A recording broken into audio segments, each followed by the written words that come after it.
ইব্রাহিম ইবনে Adham রহমাতুল্লাহি আলাইহি তার বাবা আদহাম বহুদিনের ক্ষুধার্ত নদীর পাড় দিয়ে হেঁটে যাচ্ছে। দেখে নদীর ভিতরে স্রোতের টানে আপেল ভেসে যাচ্ছে, শ্রীফল ভেসে যাচ্ছে।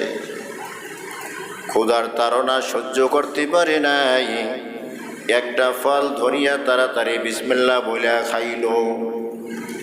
ভাবতেছে এই ফলের তো কোনো মালিক নাই, নদীতে তো ভেসে যাইতেছে, ফল তো পচিয়া যাইবে, মালিক তো দেখে নাই। ক্ষুধার তাড়নায় ফল যখন খায়, খাওয়ার পরে মনে হয়েছে আসলে তো এই ফলের অবশ্যই মালিক আছে কি নাই। এ ফল তো যে কোনো বাগানে ফলেছে, ওই বাগানের তো অবশ্যই মালিক আছে।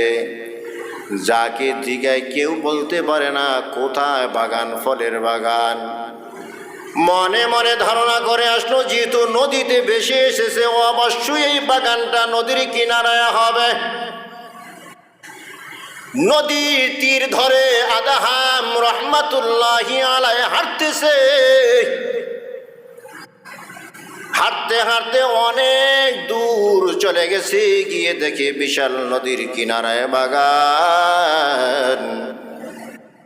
বাগানের ভিতরে একটা বুড়ি বসে আছে। বুড়িকে জিজ্ঞাসা করো, বুড়িমা বলেন এই বাগানের মালিককে? বলে বাগানের মালিক আমি এবং এই জবানার যে বাদশাহ ইনি, আমরা দুইজনে মালিক। আদহাম রহমাতুল্লাহি আলাইহি বলেন যেহেতু আপনি মালিক, আপনার বাগানের ফলের কালার আর আমি একটা ফল আপনার অগোচরে খেয়ে ফেলেছি, ওই ফলের কালার এক। আর যেহেতু লক্ষ্য করে দেখলাম আপনার গাছ নদীর দিকে ঝুঁকিয়ে আছে, অতএব বুঝতে পারলাম আপনার গাছের ফল এই নদীতে পড়ছে, অনেক দূর থেকে আমি খেয়ে ফেলেছি। খাওয়ার পরে হুঁশ হয়েছে, এখন মাথা ঠান্ডা হয়েছে। এ তো মালিকের অনুমতি ছাড়া খাইলাম, এ তো চুরির সামিল হয়ে গেছে। হাসরে মাঠে চোর হয়ে উঠতে চাই না। এই ফলের মাফ নেওয়ার জন্য অনেক দূর থেকে আমি এসেছি, আপনি আমাকে ক্ষমা করে দেন। বুড়ি মহিলা জবাব দেয়, কি নাম তোমার? বলে আদহাম। বুড়ি বলে রে আদহাম, ফল খেয়েছো, ক্ষমা নিতে আসছো? পুরো ফলের ক্ষমা আমি দিতে পারবো না, কারণ এই বাগানের মালিক আমি একা নয়, এই বাগানের মালিক আমি এবং এই যুগের বাদশাহ, সমান সমান মালিক আমি। যখনই ফল পাড়া হয় সমান সমান অর্ধেক করে আমি অর্ধেক রেখে দেই, অর্ধেক ওই বাদশার কাছে পাঠাইয়া দেই। গোটা ফলের আমি ক্ষমা দিতে পারবো না। যদি ক্ষমা তুমি চাইতে চাও, পাইতে চাও, তাহলে আমি অর্ধেক ফলের ক্ষমা দিতে পারবো। আর বাকি অর্ধেক ফলের ক্ষমা কার থেকে নিতে হবে?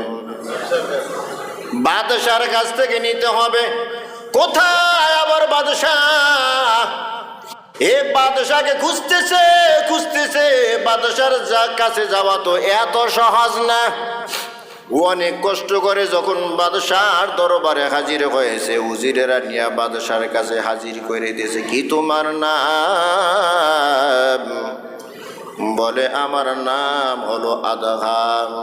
কি জন্য এসেছো? বাদশাহ আপনার গাছের অর্ধেক ফল আমি খেয়েছি। কিভাবে অর্ধেক খেইলা?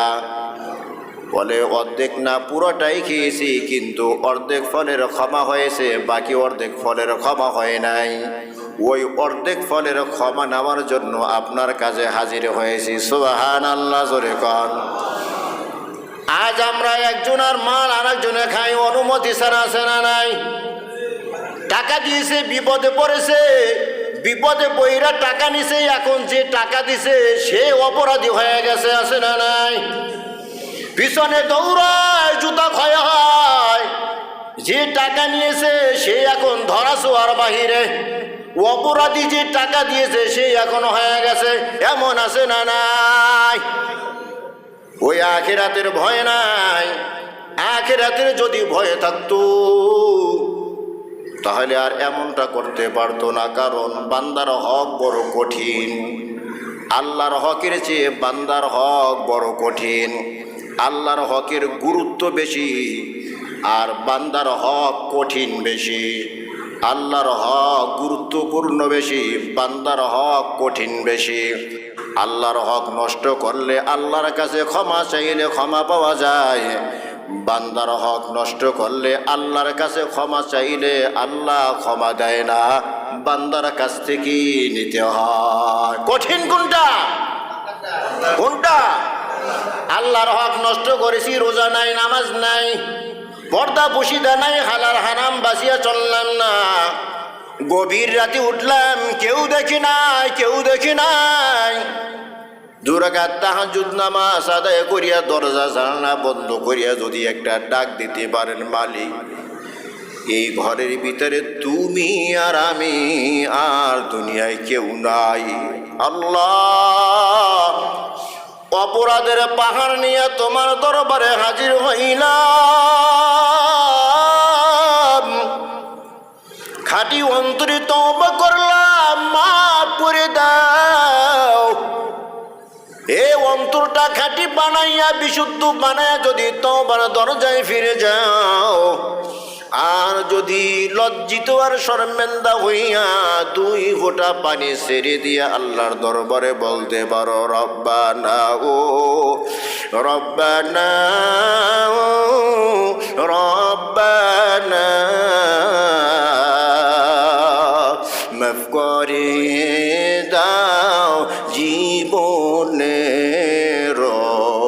সব গুনাহ, মাফ করে দাও জীবনের সব গুনাহ, তুমি যদি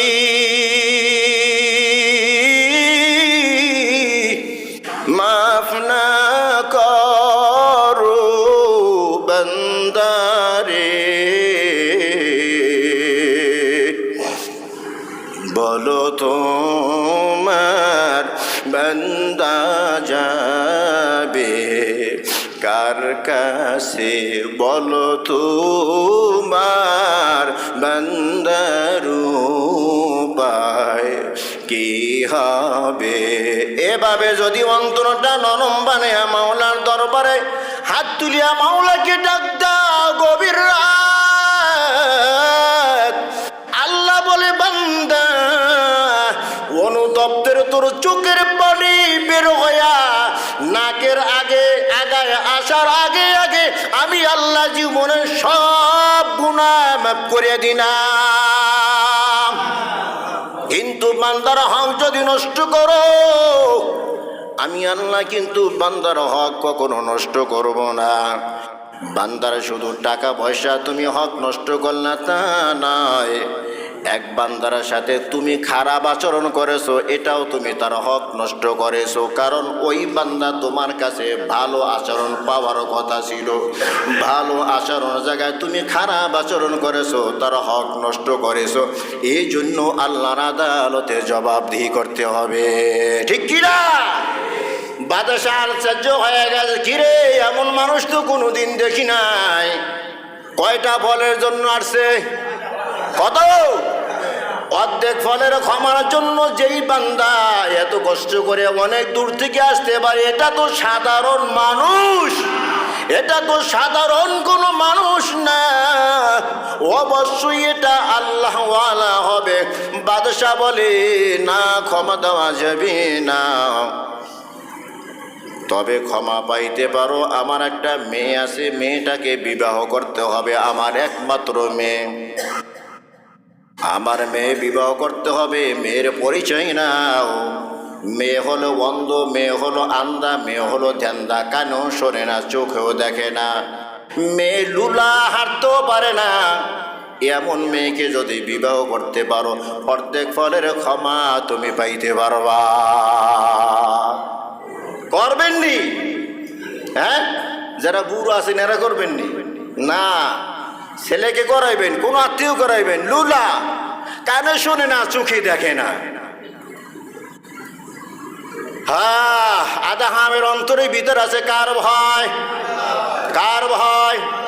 চোর হইয়া আল্লাহর আদালতে হাজির হব না। মনে মনে সিদ্ধান্ত নিল, যা করে আল্লাহ, মেয়েটাকে বিবাহ করিয়া অন্তত এই ফল থেকে আমি মাপ পাইয়া নেই, এরপরে চিন্তা পরে যা করার হবে। আল্লাহর ভয়ে রাজি হয়ে গেল বাদশাহ, আমি রাজি, তবে আপনি আমাকে ক্ষমা করবেন নি। বলে, আগে বিবাহ করো, পরে চিন্তা পরে। বিবাহ হয়ে গেল। যখন বাসর ঘরে গেছে, চেহারার দিকে তাকাই দেখে আকাশের চন্দ্র যেমন জলমল করে, পূর্ণিমার চাঁদ এমন চেহারা জলমল করতেছে। হাতের দিকে তাকাই দেখে হাত ঠিক আছে, পায়ের দিকে তাকাই দেখে পাও ঠিক আছে। আবার যা বলি তা শুনতেছে, আমাকেও দেখতেছে, সবই তো ঠিক আছে। বের হয়েছে বাদশাহ, মনে হয় রং হয়ে গেছে। যার সাথে বিবাহ হয়েছে বাসর ঘরে তাকে পাই নাই, অন্য কাউকে পাইছি। কারণ আপনার বর্ণনার সাথে একটাও মিলে না। সুবহানাল্লাহ, জোরে বল। বাদশাহ বলে, আল্লাহর বান্দা আদম, এটা তোমার তাকওয়া, খোদাবিদের প্রতিদান। আল্লাহু আকবার কর। তাকওয়া, খোদাবিদের প্রতিদান আল্লাহ দুনিয়াতেও দেয়, আখিরাতেও দেয়। এ দুনিয়াতে তোমাকে আল্লাহ প্রতিদান দিয়েছে। তবে আদম শোনো, আমি তোমার সাথে মিথ্যা কথা বলি নাই। আমি বলেছি আমার মেয়ে অন্ধ। অন্ধ মানে বাহিরের দিক থেকে আমার মেয়ে অন্ধ। চার দেয়ালের বাহির ছাড়া, চার দেয়ালের ভিতরে ছাড়া বাহিরে কখনো যায় নাই, পরপুরুষ কখনো দেখে নাই। সুবহানাল্লাহ, জোরে কন। এই জন্য বলেছি অন্ধ, কোনো পরপুরুষের আওয়াজ আমার মেয়ে শুনে নাই।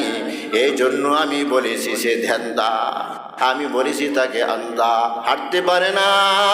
কেন নুলা বলছি? আমার মেয়ে আমার ঘরের ভিতরে বড় হয়েছে, আর কোথাও যায় নাই। সুবহানাল্লাহ। এটা হলো তাকওয়ার প্রতিদান, তাকওয়ার ফল আল্লাহ তোমাকে দুনিয়াতে দিয়েছে। আবার বাসর ঘরে হাজির।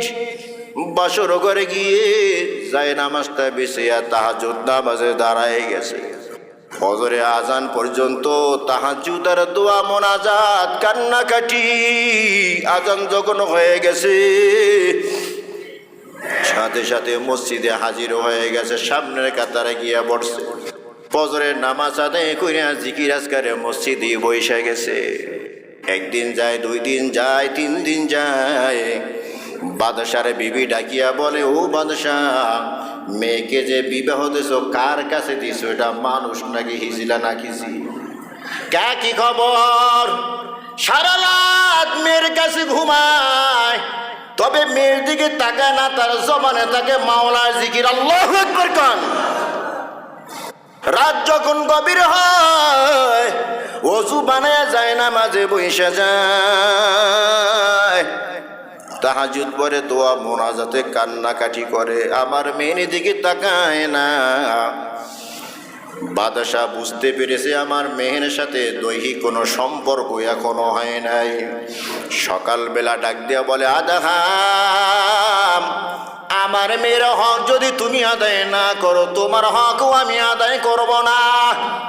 ফলের মাপ আমি তোমাকে দিব না। অপরাধী হয়ে কিন্তু হাসির মাটি উঠবা।